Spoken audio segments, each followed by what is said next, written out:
Hello! So, I know there are lots of you guys who are also considering to start their own business during their PhD and who were looking for some sort of, vlog style behind the scenes. Or I'm not sure if you were looking for that, but if you want some, if you're looking for some PhD and starting your own business advice from me, the problem is that I am right now also just making it up as I go. So I would feel a little bit dishonest if I were just sitting down and giving you some advice while I'm really not an expert, also making it up as I go. So I thought instead vlog style, where I sit down with you every time I am thinking of something that might be of value for you, is the more honest format. And this is what I'm doing right now. So one thing that I've been thinking a lot about recently is why am I doing this to myself, that I'm trying to start a business while still doing a PhD? And of course I have a why, and I thought this is interesting for you to know because it might also encourage you to start your own business. First, to give you some more behind the scenes looks, what I'm doing right now is I have been writing scripts almost the entire day. It is Saturday. Not the entire day, but the entire afternoon. And now I am winding down with, I don't know if you can see, I'm watching a documentary about Diana Spencer having a tea and lighting a scented candle. And yes, like I said, winding down from a Saturday where I've mainly been working on career conversations, which is like the normal thing to do if you are starting a PhD, if you are starting your own business during a PhD. By the way, if you want to know what I'm actually doing, be sure to also subscribe to my channel on YouTube, and then you will get some awesome advice on all kinds of things on how to promote your business, because online marketing and especially Twitter is something that I actually am comfortable to share some advice with, because I've started to get quite good at it. So I have actually 4 reasons why I think it is a good idea to start your own business while you're still doing a PhD. So in a way, it is my top 4 reasons to start a business during your PhD video.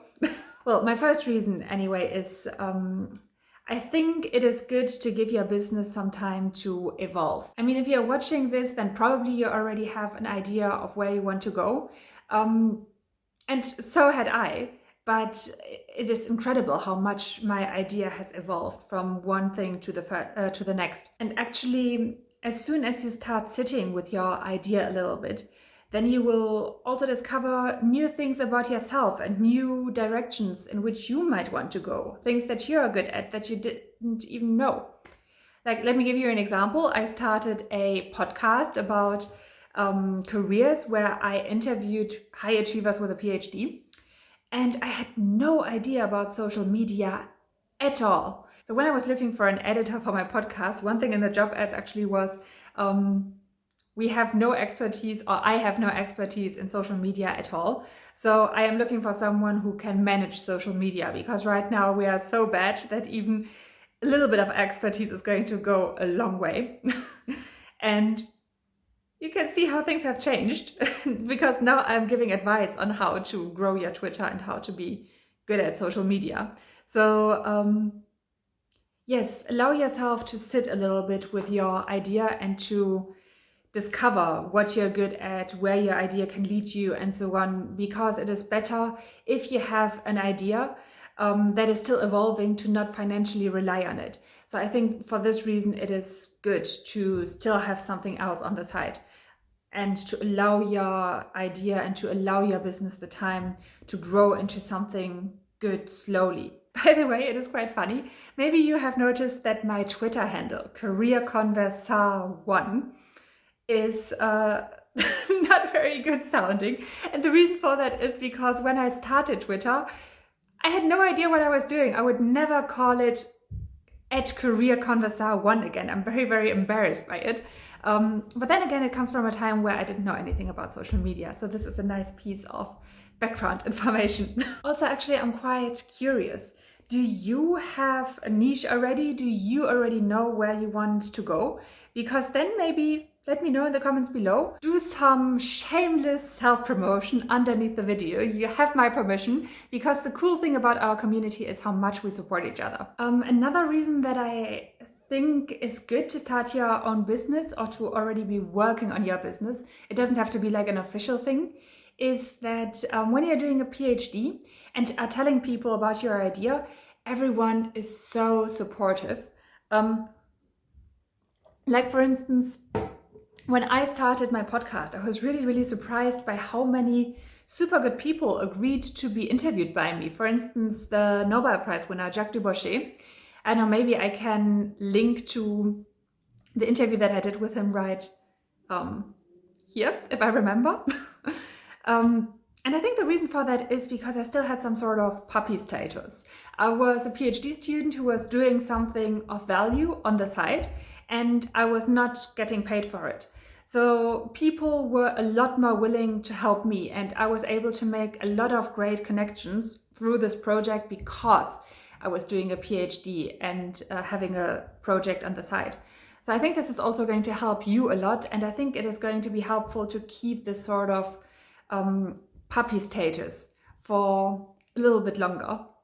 And also another thing is, if you are starting your own business, I think most people want to start it within the same niche as their PhD. So it is also great to get more connections, because then you can just go to conferences and say, well, I'm starting my own business. Can you give me some feedback, blah, blah, blah. And this is going to make your life a lot easier than it would be if you were presenting yourself as this business person, and somehow people are a little bit intimidated by it, or a little bit sometimes even repelled by it. So I think having this status of someone who is still learning, I think it's just going to help you. And this is my second point. Keep this puppy and this learner status for as long as possible. And then another thing that I am noticing about myself is, it is a lot of work to be doing a PhD, and it is also a lot of work to have a YouTube channel and to want to turn it into a business. And there's no denying it. But the advantage of it is actually that I am focusing only on the things that are giving me the most results in my PhD and also at Career Conversations. So for instance, maybe if you have been watching my videos for a while, you might have noticed that the B-roll footage is a lot less. And B-roll is those fancy pictures that are sliding through the screen to support what I'm saying. Maybe I've remembered to blend in, otherwise, sorry, you can still imagine what it is. And I realized they're not supporting my point enough, given the effort that it takes me to make the video look professional. Or also my website and my Instagram and my LinkedIn are really, really neglected, because Twitter is the thing that is driving the most traffic to my YouTube channel.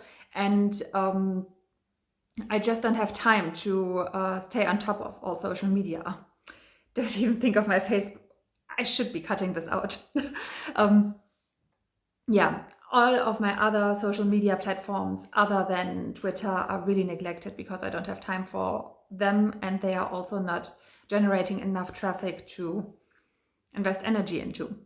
And this is something, I think, when you have 24 hours for your business, then you spend your time micromanaging, trying to perfecting everything, and lose a lot of energy. So I think it is a very good habit to have, to only focus on the 20% of work that give you 80% of results. And I had a fourth point, which I forgot.